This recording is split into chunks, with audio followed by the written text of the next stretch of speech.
Good afternoon, everybody. Good afternoon. Good to see all of you here again today. On Friday morning, President Trump will travel across the country to Anchorage, Alaska, for a bilateral meeting with Russian President Vladimir Putin. The brutal war between Russia and Ukraine broke out under Joe Biden's incompetent leadership, but President Trump is determined to try and end this war and stop the killing.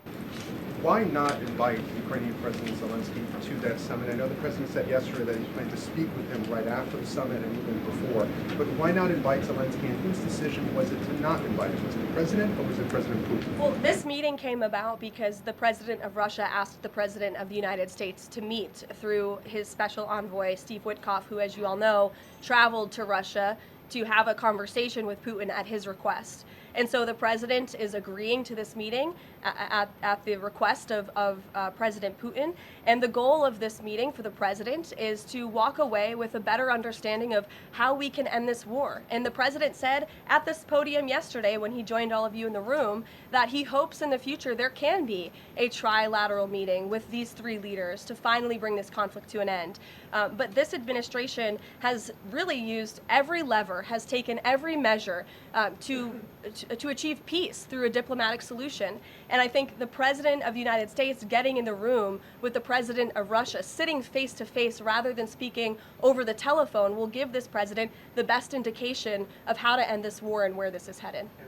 We are learning that President Trump spoke with Ukrainian President Zelensky. I was curious if you can share any more details about their call, and did Zelensky give President Trump any red lines, any non-starters ahead of this summit on Friday? Look, I don't want to reveal the private conversations between the president and President Zelensky, but what I can tell you is that the president has deep respect for all parties that are involved in this conflict and are trying to bring this conflict to an end. After Special Envoy Witkoff returned from his meeting with President Putin in Russia, his first phone call was to President Trump.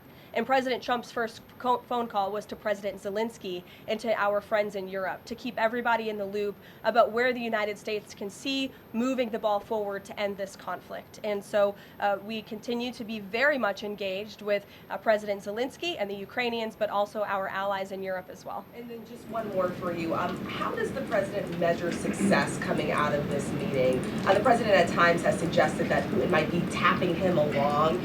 Is he prepared to walk out of this meeting if he senses that Putin is not serious about ending this war? I think I just answered that question for you and what the goal and the expectation of the meeting is. And I won't jump ahead of any hypotheticals, and I'll leave it to the president to speak to all of you after the meeting, which I'm very confident he will. Steve. Is he optimistic that a deal will emerge from this meeting, or is he simply going to listen?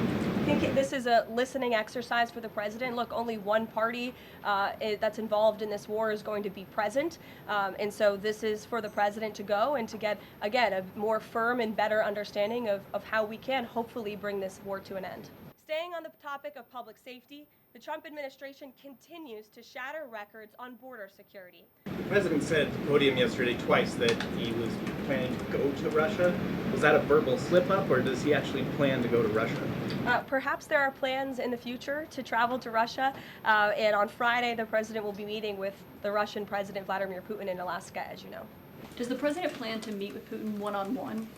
Yes, that's part of the plan. And as for the other mechanics and logistics, I will let our team speak to that when they're ironed out.